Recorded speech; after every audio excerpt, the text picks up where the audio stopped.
آج کا دور بڑا مشکل، آج کا دور بڑا کٹھن، خاص طور پہ دین اور شریعت کے حوالے سے خود اسلامی ممالک کے اندر اسلام کی بات کرنا مشکل ہے۔ آج آپ دیکھ لیں کہ اللہ کے محبوب پیغمبر کی شان میں کتنی گستاخیاں ہو رہی ہیں، سوشل میڈیا آپ کے سامنے ہے۔ انڈیا کے اندر گزشتہ دنوں میں ایک عورت نے اللہ کے محبوب پیغمبر صلی اللہ تعالی علیہ وسلم کی شان میں کتنی بڑی گستاخی کی۔ یہ پہلا موقع نہیں ہے، کبھی ڈنمارک سے، کبھی فرانس سے، کبھی جرمنی سے، کبھی انڈیا سے، کبھی کہاں سے، کبھی کہاں سے یہ گستاخیاں اللہ کے محبوب پیغمبر کی ہو رہی ہیں۔ 56-57 اسلامی ممالک موجود پھر بھی ہو رہی ہیں، اللہ کے محبوب پیغمبر کے نام لیوا موجود پھر بھی ہو رہی ہیں۔ 2 ارب کے قریب مسلمان روئے زمین پر موجود، لیکن ان کے پیغمبر کی عزت اور حرمت محفوظ نہیں ہے۔ یقین جانیں، امام مالک رحمت اللہ علیہ سے کسی نے پوچھا تھا اگر پیغمبر صلی اللہ علیہ وسلم کی شان میں گستاخی ہو امت کو کیا کرنا چاہیے، تو آپ نے فرمایا یا تو گستاخ نہ رہے یا پھر امت کو چاہیے کہ وہ سارے اجتماعی خودکشی کر لیں، وہ مر جائیں، انہیں دنیا میں جینے کا حق نہیں ہے۔ آج کے دور میں سب سے پہلے میں اپنی بات کرتا ہوں، آج ہمیں دنیا میں جینے کا حق نہیں رہا، آج آپ کو دنیا میں جینے کا حق نہیں رہا۔ ہمارے حکمرانوں کو وہ جو جہاں بھی ہے، ہمارے بڑے بڑے چیف، ہماری فوج، سب بیکار، سب نکمے کہ اگر اللہ کے محبوب پیغمبر کی حرمت محفوظ نہیں ہے تو یہ ساری فوجیں آگ لگا دینے کے قابل ہیں، یہ ساری ایجنسیز تباہ کر دینے کے قابل ہیں، انہیں موت کے گھونٹ پی کے مر جانا چاہیے۔ کاش ہمارا ہاتھ وہاں پہنچ سکتا، کاش ہم لوگ وہاں پر پہنچ سکتے۔ اگر آج ہم ارادہ کریں گے تو یہی ادارے ہمارے راستے میں رکاوٹ ڈالیں گے۔ حالانکہ خود کا مسلمان کہنے والے، پیغمبر کا کلمہ پڑھنے والے، کیا پاکستان کی حرمت اللہ کے محبوب پیغمبر سے زیادہ ہے؟ ایک نہیں، کروڑوں پاکستان اللہ کے محبوب پیغمبر کی پاؤں کی جوتی کی خاک پر قربان کیے جا سکتے ہیں۔ نہیں چاہیے ایسا پاکستان، نہیں چاہیے ایسی دھرتی کہ جس کی موجودگی میں اللہ کے محبوب پیغمبر کی حرمت پامال ہو، ان کے عزت پر آنچ آئے۔ آج احتجاج کی کالیں ہوتی ہیں، آج ریلیاں نکالی جائیں گی، ٹھیک ہے، میرا اتنا ہی بس ہے، آج کے مسلمان کا اتنا ہی بس ہے۔ آپ عیسیٰ علیہ السلام کی شان میں کریں نا گستاخی، امریکہ کبھی احتجاج نہیں کرے گا، وہ کبھی ریلی نہیں نکالے گا۔ آپ ہولوکاسٹ کی بات کریں، یہودی کبھی احتجاج نہیں کرے گا، وہ کبھی ریلی نہیں نکالے گا۔ آپ کو آپ کے مقام پر آ کر مار کے جائے گا کہ وہ مار سکتا ہے۔ اور ہم آج اتنے کمزور ہو چکے ہیں، ایٹم ہونے کے باوجود، بہترین فوج ہونے کے باوجود ہم کس کام کے؟ ہمارا ایٹم کس کام کا؟ ہماری فوجیں کس کام کی کہ اگر دین محفوظ نہیں، اسلام محفوظ نہیں، پیغمبر اسلام کی عزت محفوظ نہیں۔ وہ دیکھیں ہجرت کے واقعات، کیسے حضرات صحابہ اپنی جان کے نذرانے دے رہے ہیں، کیسے مکہ کو قربان کیا۔ مکہ ان کا وطن تھا، جیسے میرا اور آپ کا پاکستان وطن ہے، لیکن جب بات اسلام کی حرمت کی آتی ہے، پیغمبر کی حرمت کی آتی ہے، رب کے دین کی حرمت کی آتی ہے، پھر حضرات صحابہ نے اپنے مکانات کو نہیں دیکھا۔ ابو سلمہ اپنی بیوی کو چھوڑ دیتا ہے، اکلوتے بیٹے کو چھوڑ کر مدینہ کی طرف ہجرت کر جاتا ہے۔ لوگوں نے مکانات چھوڑے، گھر بار چھوڑے، مویشی چھوڑے، مال چھوڑے، رشتہ دار چھوڑے، حتیٰ کہ بعض صحابہ کے تن کے کپڑے بھی مشرکین نے اتار لیے۔ ہماری کوئی چیز تم مدینہ نہیں لے جا سکتے، لیکن بات رب کے دین کی ہے۔ ایک نہیں، کئی جانیں قربان ہو گئیں، لیکن دین کو زندہ رکھا۔ پیغمبر اسلام سے جو عہد وفا کیا اس کو پورا کیا۔ آج ہم کیا کر رہے ہیں؟ آج ہمارے حالات کیا ہیں؟ آج میں اور آپ اپنے لیڈروں کے لیے روڈیں بند کرتے ہیں، روڈوں پر جا کر مار کھاتے ہیں، احتجاج ریلیاں نکالتے ہیں۔ کاش ہم نے یہ ریلیاں اللہ کے دین کے لیے نکالی ہوتی، کاش یہ ماریں رب کے نظام کے قیام کے لیے کھائی ہوتی۔ تو یاد رکھیں، آج انڈیا کیا دنیا میں کوئی ایسا فرد نہ ہوتا جو پیغمبر اسلام کی طرف آنکھ بھی اٹھا کر دیکھ سکتا، لیکن ہمارے سوچنے کے زاویے بدل گئے، ہمارے سوچنے کے انداز بدل گئے۔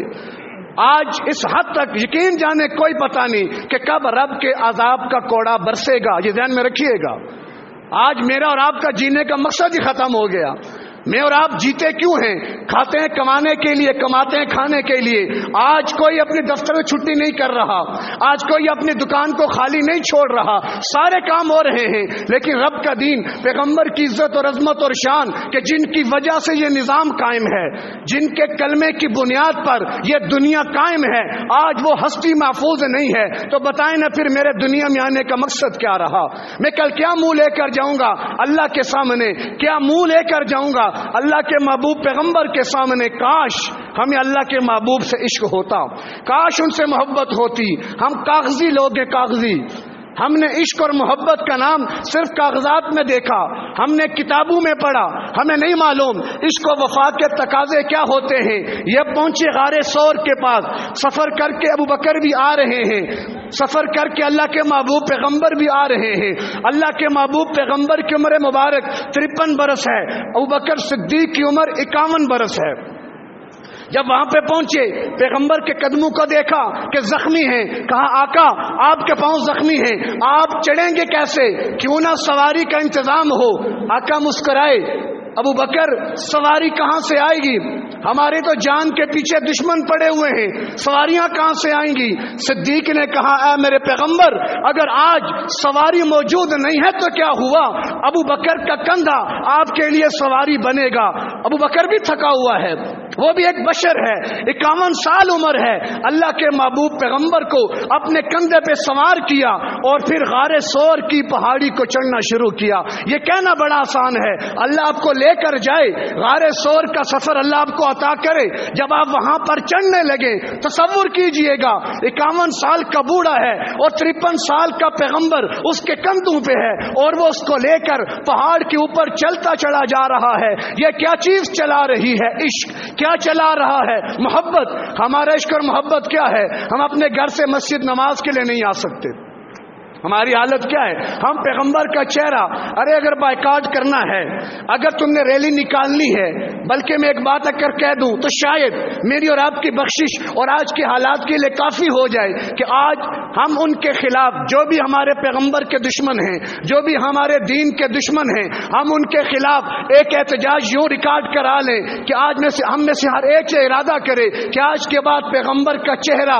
میں سامنے رکھوں گا تاکہ دنیا کے جس کونے میں جاؤں دیکھنے والا سمجھ جائے یہ محمدی آ رہا ہے۔ ہم ان کی تہذیب کا بائیکاٹ کریں، ہم اللہ کے محبوب پیغمبر کے چہرے کو، ان کی سنت کو، ان کی شریعت کو، ان کے لباس کو، ان کے دین کو عام کر دیں، اتنا عام کریں، اتنا عام کریں کہ دشمن اپنی موت مر جائے۔ ہم ایک محمد کا روتے ہیں، یہاں ہر گلی سے محمد کا غلام نکل رہا ہے۔ جب یہ بات ہوگی تو پھر شاید کوئی بات بنے، وگرنہ میرے اپنے کام دھندے بھی چلتے رہے اور میں سوشل میڈیا پر ایک پوسٹ لگا کر یہ سمجھ لوں کہ میں نے حق ادا کر دیا، میں مجاہد اعظم بن گیا۔ افسوس، آج میدان جہاد خالی ہیں، آج دشمن نے ہمیں موبائل دے کر، سوشل میڈیا دے کر، اس کے میدان کا مجاہد بنا کر، پنکھے لگاؤ، اے سی گھر میں بیٹھو اور بیڈ پر لیٹ کر جہاد کرو، عام کرو، میسج آتے ہیں، اتنا اس کو عام کرو کہ امریکہ کو پتہ چل جائے، اتنا اس کو عام کرو انڈیا کو پتہ چل جائے، اور وہ بھی ہنستے ہوں گے یہ کیسے مجاہد ہیں۔ ایک مجاہد ابو بکر صدیق بھی تھا جو میدان میں نکل کے دشمن کو للکارتا تھا، کبھی مجاہد عمر بن خطاب بھی تھا جو میدان میں نکل کر دشمن کو للکارا کرتا تھا۔ آج ابو بکر نام کے لوگ تو ملیں گے، عمر نام کے لوگ تو ملیں گے، لیکن وہ صدیقی کردار، وہ عمری کردار نظر نہیں آتا۔ وجہ کیا ہے کہ ہم نے دین کو چھوڑا، اللہ کے محبوب پیغمبر کی سنت سے منہ موڑا، ہم نے دین کے تقاضے چھوڑے، ہم نے خود کو دنیا میں لگایا۔ اب دیکھو نا دنیا کیسے دور بھاگ رہی ہے، لوگ رو رہے ہیں، گھی 500 کا ہو گیا، یہ 5000 کا ہوگا۔ ذہن میں رکھیے گا، اگر میں نے اور آپ نے توبہ نہ کی، استغفار نہ کیا، پیٹرول 2000 پہ جائے گا۔ اگر میں نے اور آپ نے توبہ استغفار نہ کی، یہ شکر کرو کہ اللہ ہمیں گھی دے رہا ہے، پیٹرول مل رہا ہے، وگرنہ میری اور آپ کی اس وقت کی جو حالت ہے اور ہم جس دور سے گزر رہے ہیں اور جن حالات میں پڑے ہوئے ہیں، یقین جانے یہ چیزیں ہماری پہنچ سے کیا ہو جائیں گی۔ ہم روئیں گے، ہم چلائیں گے، اللہ کی آ کر لاٹھی نہیں مارتا، اللہ کی پکڑ ایسے ہی آتی ہے، وہ کبھی کس انداز میں پکڑتا ہے، کبھی کس انداز میں پکڑتا ہے۔ وَلَنَبْلُوَنَّكُمْ بِشَيْءٍ مِّنَ الْخَوْفِ وَالْجُوعِ وَنَقْصٍ مِّنَ الْأَمْوَالِ وَالْأَنفُسِ وَالثَّمَرَاتِ۔ اللہ قرآن میں کہہ رہا ہے پھر میں آزمائشیں بھیجتا ہوں، کبھی تمہیں خوف زدہ کر کے، ہمارے دلوں پہ خوف، کبھی بھوک، کبھی مال اسباب کی کمی، کبھی یہ مہنگائی، کبھی اشیاء کام سے دور ہو جانا، یہ سب کیا ہے؟ اللہ کی پکڑ ہے۔ حکمران غافل ہیں، تمام ممالک کے مسلم حکمران غافل ہیں۔ آج مجھے اور آپ کو ہی محنت کرنی ہے، مجھے اور آپ کو ہی کوشش کرنی ہے، اور پہلا کام استغفار کرنا ہے، پہلا کام اپنے گناہوں کی معافی مانگنی ہے، پہلا کام اللہ کے حضور پیش ہونا ہے۔ قوم یونس کو سامنے رکھو، اللہ کا امر آ گیا، عذاب کا کوڑا برس گیا، بادل سامنے آ گئے، قوم نے دیکھا پیغمبر چلے گئے، اب ہمارا پرسان حال کوئی نہیں، عذاب کے آثار آ گئے، بستی محل سے نکلے، جانوروں کو لیا، بچوں کو لیا، عورتوں کو لیا، میدان میں جمع، رونا شروع کر دیا، آہوزاری شروع کر دی، اللہ نے عذاب کو ٹال دیا۔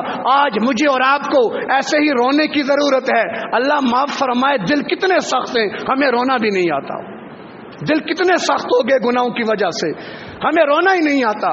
پیٹرول کی مہنگائی پہ رونا آتا ہے، جب یہ خبر چلی مہنگا ہونے لگا ہے، میں روڈ سے جب چلا تو پیٹرول پمپ پہ رش، میں حیرت میں پڑ گیا، کیسی جاہل قوم ہے کہ 20-30 روپے بڑھیں گے، 250-300 روپیہ بچے گا، اور 2 گھنٹے یہاں پر ذلیل بھی ہوں گے، دھکے بھی کھائیں گے، گالم گلوچ بھی کریں گے۔ او بھائی کیا کر رہے ہو؟ ہم بڑی سمجھداری والا کام کر رہے ہیں، رات کو پیٹرول 30 روپے مہنگا ہوگا، میری پیٹرول کی ٹینکی میں 8 لیٹر پڑتا ہے، 240 روپے بچانے کے لیے میں 4 گھنٹے پمپ پہ ذلیل ہوتا رہا۔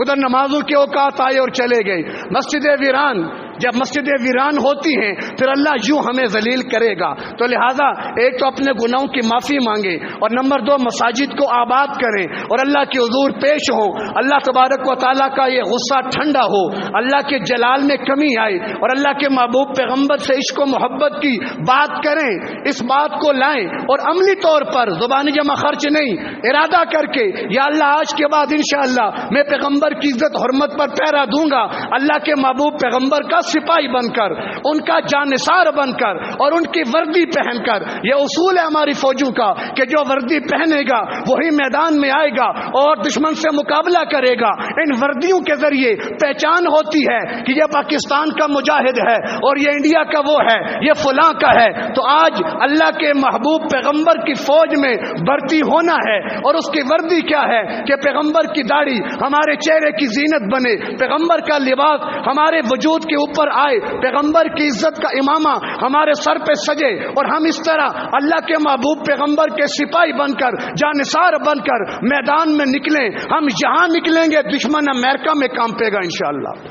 اب اس کے کتنے واقعات ہیں، تو بات چل رہی تھی ہجرت مدینہ کی، اور ہم پہنچے تھے غار ثور تک، پھر آگے کے مرحلے صدیق نے کیسے طے کیے اور وہاں کے اندر حالات کیا پیش آئے، اگلے جمعے بات ہوگی۔ تو خلاصہ یہی ہے کہ آج امت مسلمہ کو اجتماعی طور پر توبہ کی ضرورت ہے۔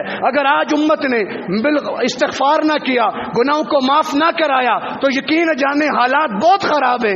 آپ کو اگر اندازہ نہیں ہے تو نہ ہو، لیکن کبوتر آنکھیں بند کر کے بلی کو دیکھے اور آنکھیں بند کر لے، اور یہ تصور کرے کہ بلی مجھے نظر نہیں آ رہی تو میں بھی بلی کو نظر نہیں آ رہا، لیکن جب بلی کا پنجہ اس کی گردن پہ آئے گا پھر پڑپڑانے کا فائدہ کوئی نہیں ہے۔ اور یاد رکھیں، آج قبرستان میں جائیں آپ کو کئی ایسے مردے ملیں گے جو یہ کہا کرتے تھے اگر ہم حق کے لیے نکلے تو مار دیے جائیں گے، وہ آج قبروں کے اندر پڑے ہوئے ہیں۔ سوچئے گا، ہم حق کی خاطر نکلے تو مار دیے جائیں گے، آج ان سے بھی قبریں بھری ہوئی ہیں، قبرستان بھرے ہوئے ہیں۔ تو مرنا ہے، موت برحق ہے، وقت پہ آئے گی، ایک لمحہ کے پیچھے نہیں ہو سکتا، لیکن موت ایسی آئے کہ خود موت کو بھی فخر ہو، فرشتے استقبال کے لیے آئیں۔ جانا تو بار صورت ہے، تو کیوں نہ پیغمبر کے وفادار بن کے جائیں، اللہ کے تابعدار بن کے جائیں، دیندار بن کر جائیں۔ تو اللہ مجھے اور آپ کو ان باتوں کو سمجھنے کی، عمل میں لانے کی اور عملی محنت کرنے کی توفیق عطا فرمائے۔ وآخر دعوانا الحمدللہ رب العالمین۔